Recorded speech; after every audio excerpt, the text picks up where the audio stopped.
very warm welcome to you all to this edition of the 6 p.m. primetime newscast over Equinoxe television, coming to you from our headquarters in Cameroon's economic capital, Douala. I am Babla Jonathan. In our top stories, the unprecedented surge in illegal drug consumption is leaving a trail of addiction, crime, and shattered lives, posing a growing threat to communities across the southwest region and other parts of the Republic of Cameroon. Alarmed by the devastating consequences on young people and society, women in Ekona and Kumba in the southwest region have taken to the streets demanding urgent action to stem the crisis.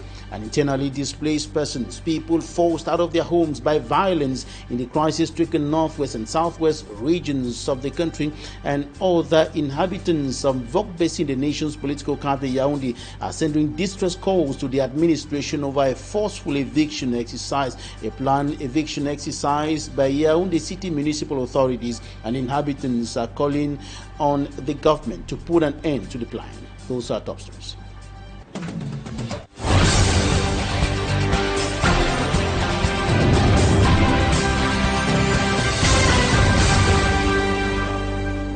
Thank you for joining us. The streets of Ekona and Kumba in the southwest region came alive with the voices of women determined to confront the growing menace of drug abuse and other social vices threatening their communities.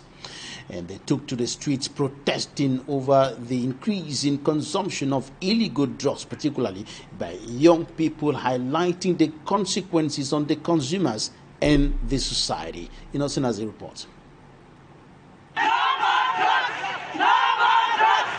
Amidst the crowd, one of the women carrying the loudspeaker on her head as hundreds of others marched through the streets, corners and neighborhoods of Ekona in Muyoka subdivision, amplifying anti-drug messages, waving peace plans and brandishing placards. No to narcotic substances. No to sexual harassment. No to rampant stealing. No to useless drinking.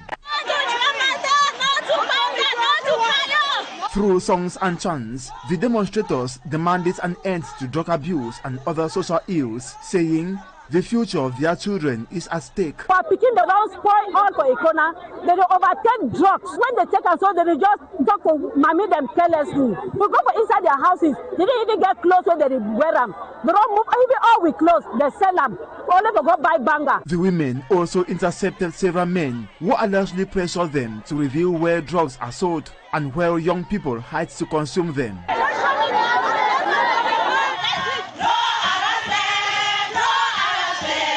The protesters later marched to the military base, where they raised concerns over alleged harassment of women by some security personnel.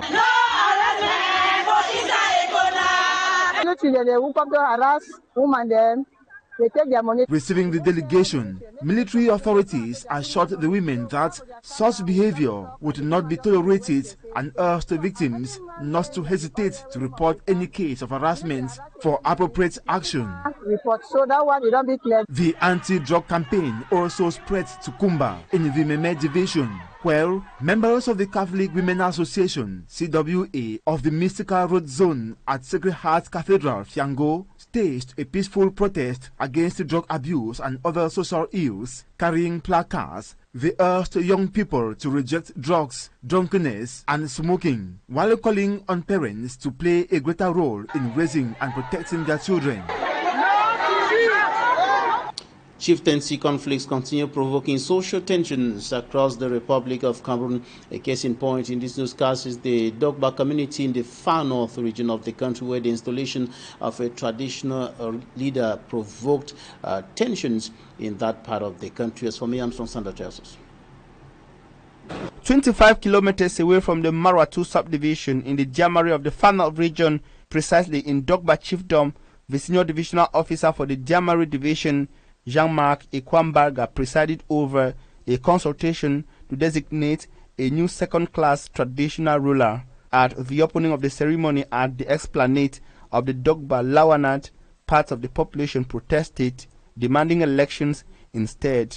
La désignation d'un chef traditionnel, ce n'est pas l'élection du maire ou du député ou du sénateur. Citing the law in force, the administrative authority proceeded with the consultation.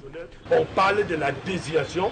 This led to heightened tensions. Security forces had to be reinforced and tear gas was used to disperse protesters. At the end of the process, Muhammadu Damraka, son of the current Lamido of Marwa, was designated the new Lawan of Dogba. He is 16 years old. J'ai des messages WhatsApp. The senior divisional officer stated that the consultation followed due procedure as stipulated by the law in force. He also disclosed that he had received threats via WhatsApp. Rejecting accusations made by some candidates, he called on those not selected and their supporters to act responsibly. He urged them, if they believe there were irregularities, to petition the Minister of Territorial Administration through legal channels instead of continuing protests on the ground. Later in the afternoon, the same exercise took place in Kodek in the Marwa 3 subdivision, 15 kilometers from the city. 6 candidates were on the list, 1 withdrew. In the end, Muhammadu Mahmudu was designated traditional chief of the chiefdom. No incident was reported here. With these 2 designations, a new chapter therefore opens for the Lawanet of Dogba and Kodek. In Dogba, the major challenge for the new 16-year-old chief will be to unite the people, restore trust, and meet the expectations of a community deeply divided by this succession process. Cameroon's Minister of Territorial Administration, Atanganji Paul, has called on Jehovah's Witness faithful to review some of their long-standing religious practices, including their refusal of blood transfusion and their decision not to sing the national anthem during official ceremonies. Speaking during a meeting with members of the denomination, the minister said reconsidering these practices will promote what he describes as the peace of Christ and strengthen harmony between the faith and national values. Jehovah's Witnesses, however, maintain that their position is rooted in biblical teachings. The denomination practices religious neutrality, which influences its participation in patriotic ceremonies, while its members generally decline blood transfusion based on their interpretation of Scripture. The church also states that vaccination is not prohibited and remains a personal choice for individual members. Now take a listen to the Minister of Territorial Administration, Atanganji Paul, in this extract.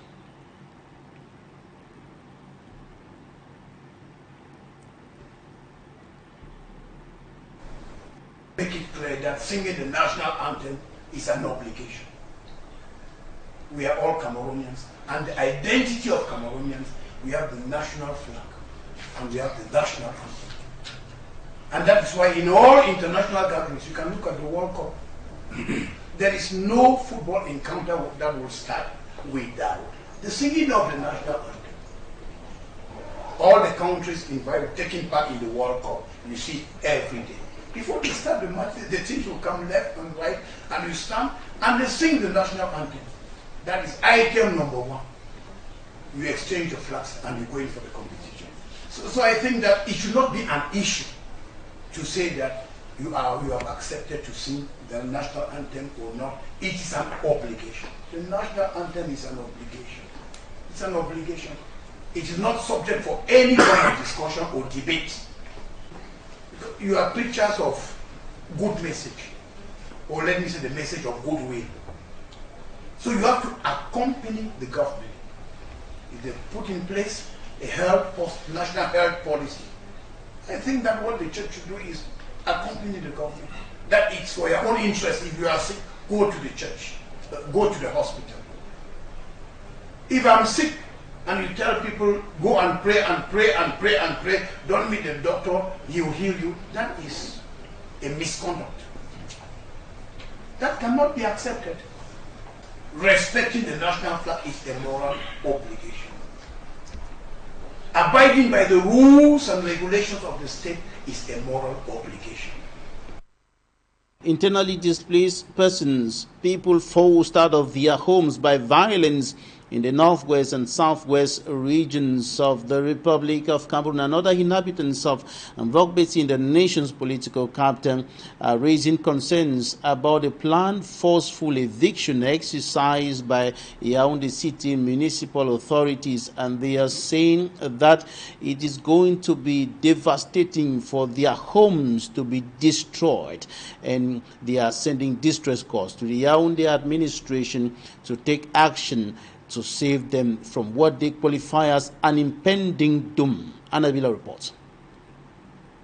Several families, most of them victims of the war in the northwest and southwest regions, seeking refuge in Yaoundé, are now desperate and almost homeless, precisely at the Mvogbeti neighborhood. We run away from Bamenda because the water was in Bamenda. I'm here with 11 junior ones that my mother left behind with me.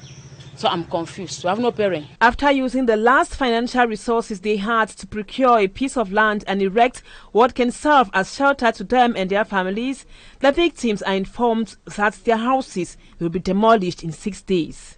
Yes, they gave us 6 days that they will come and broke the place. They came and marked the houses we built, that they will come and broke it in 6 days. Yeah, so they are forcing us to leave the place. We bought this land from Zanga Antoine. We bought the land for 2.5 million.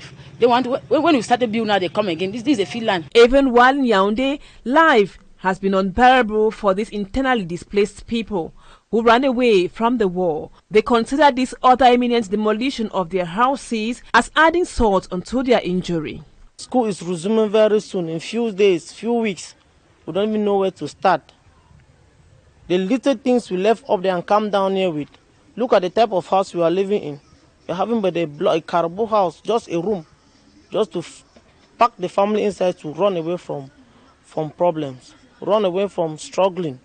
Now we are here, they are telling us they have to leave, have just 6 days. At the Mvogbeti's Chief's Palace, from where the IDPs bought the pieces of land, the current traditional ruler, His Majesty Zanga Shal, confirms that the occupants bought their land from the chief, while others treated with the state. Une partie de cette population a acquis le terrain à la famille Zanga. Our attempts to get to the city council for more clarifications were futile. Meanwhile, these IDPs, who are hopeless and desperate now, remain worried as they fear becoming homeless again soonest, this time around not because of the war, but because of land issues in Yaoundé, where they went to seek refuge. The government should show us another place that we can live and relocate with the children. And the national president of Democratic Liberation DL political party, SHEWA David, has called on government authorities to put an end to the planned forceful eviction exercise in the Mvogbeti neighborhood. He has sent an open letter to the President of the Republic, Paul Biya, mentioning in the letter that there are other areas in the city of Yaoundé and on the outskirts of the town where the debt treatment factory can be established. And of course, he's saying that it is not normal for people to be evicted forcefully from a land just to establish a debt treatment factory in a highly dense populated area. Now take a listen to this extract of SHEWA David. A free land that you can see beside here, it is Maxi. Maxi is even dropping this here that they are still transporting to Nkufolu. And there's even a vast land there. An open place, this is an industrial zone that could be used to put on the factories for the treatment of waste. He cannot come to Mvogbeti to come and put on a factory where Mvogbeti is surrounded by, we have a primary school, a government primary school, bilingual primary school. There's a commissariat there. There is Mvogbeti Zoo where the animals are being, reared. There's a market down, all surrounding the area. Population, how can you come and destroy infrastructures? And infrastructures are part of the things that projects a nation, that shows that the nation is well developed. How can you go there and destroy houses that before people, and how we know the economic is not going well? People have struggled, managed to have small money to build because they were being displaced by the ongoing political crisis. They can lie you and tell you that there is no other portion, but this is a free land where they can come and construct from that way. Look at it. They would have taken the companies out of the town. And even Swan has a vast land. I just came here just to give an example that you should know that what your colleagues are doing is not good, because there is a free land here that they could use to implant the factory for treatment of waste, not to come in the midst of population, where it can even cause animals in the zoo to die, and it can even pollute people around that are even coming. And that is why you see the mayor of that's the mayor of Yaoundé 6th Council also wrote against this act of Mr. Atangana. That's the city mayor for the acts he wanted to do by saying that he wants to come and break off to displace people. We'll be coming back to this in greater details in talking points with the national president of the Democratic Liberation Front, DL political party. In the meantime, out of the country, the healthcare workers at the epicenter of the Democratic Republic of Congo's Ebola outbreak are working off their jobs to protest dailies in their payments threatening, or delays in their payments threatening their actions on the ground, notably the action in view of taking care of patients. And of course, in Ituri province, the hardest hit among the 3 provinces in the eastern part of the Democratic Republic of Congo affected by the outbreak, some of the health professionals and their frontline workers told the Associated Press that they have not paid their wages and bonuses since the outbreak of the disease, that is on the 15th of May 2026, and the situation remains quite disturbing in the east of the Democratic Republic of Congo. Now, coming up next is Talking Point.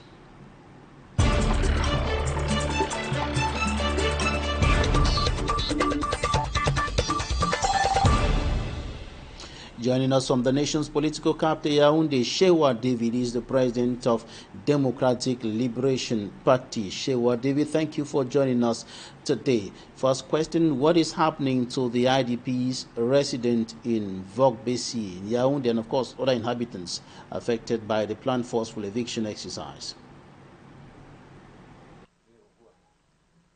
Thank you, Mr. Babila Jonathan, for this great opportunity.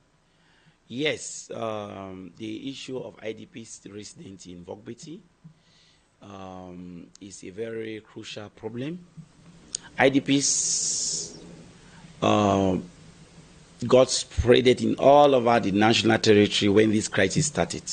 It's not only in Vogbeti, there are people everywhere, Douala, Chang, Bafoussam, everywhere. People are short. If you know what they are going through, it is not. Some of them are not even being short, they are not even taken care of. And what really happened for the case of Vogbeti is this. And I was informed, I was called, that was on the 31st, on the 30th of December 2024. The same mayor sent a team, about 10 guys, led by one guy called Abega. They stormed in Vogbeti and started sharing tracks and were ordering that they will leave there in 10 days' time. And after 10 days, that they have to carry their things and demolish all the structures that they have put in place. So when I was caught, I went and saw the document that was being signed by the mayor. And we wrote a letter as I went there as an elite, and with all the other elites who were there. This is the letter that you can see, dated on the, this is it, 31st of December 2024. That was, we addressed it to the, this one was just addressed to the senior divisional officer, because the senior divisional officer of Mfundi is the one that represents the head of the states at the level of the division. And you can see people who signed, you can see my name here. I'm the first, the SHEWA, and other people who signed, other elites. We were 13 of us in numbers. So we carried this matter to the senior divisional officer, and the office and the SEO acted promptly and called the mayor to order that he should stop that illicit act of trying to, force people out of the place, people that have already built, that when people were building, where was he to come at this lack of time to come and, to send off the people? So this guy stopped the issue.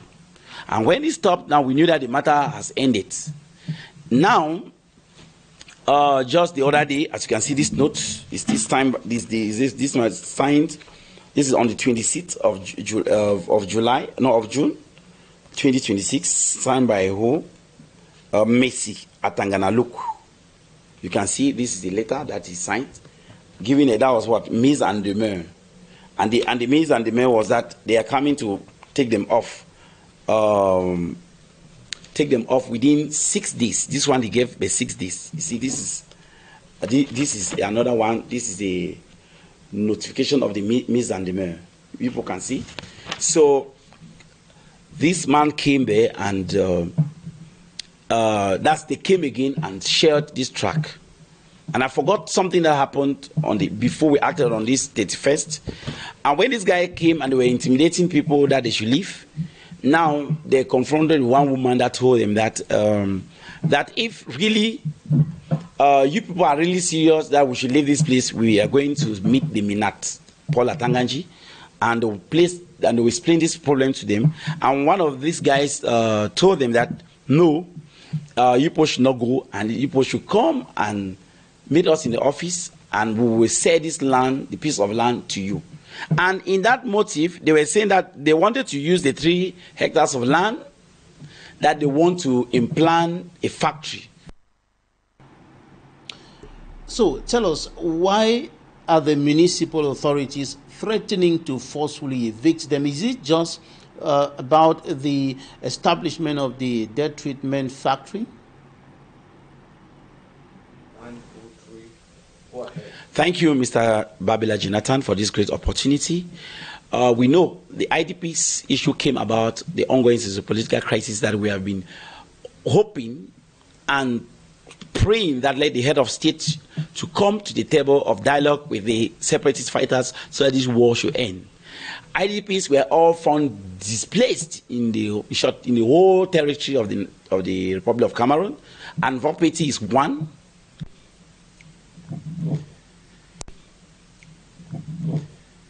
Yes, the municipal authority, the city council mayor, said he wanted to take off these people in this area because he wants to implant what we call a factory of treatment of wastes. Can you imagine that area is already surrounded? There is a police station there. There is a government bilingual primary school. There is a Vopeti Zoo where animals are just there. There's a market there, surrounded. And the other area, these 15 hectares of land, people have already built there. It's surrounded. So this man says he wants to come and treat waste there. So how can somebody you want to take what is first of all, toxic? We all know how the waste products are. Even just it dumped here is sent in. Now talk of treatment. Therefore, it will even cause most of those animals that are in that zoo will even die. And the government has spent much money in seeing to confine that zoo. And now how can somebody just come in 1 minute to pollute the environment that will cause a havoc even to the population, children that are schooling in that primary school, and the people that visiting the police station and the police being station and the population within this 15 15 hectares of land. How can it come and implant such a thing there? So this is how this thing came about. Thank you. Thank you for joining us for updates on this situation, and the calls are rising to the sky for authorities to take the necessary action to save the people, the internally displaced persons, and all other inhabitants of that area from a devastating situation that could emanate from the destruction of their homes, from the forceful eviction exercise of the city council. Thank you for staying with us. That's it for today. God bless Cameroon. God bless Africa. Goodbye.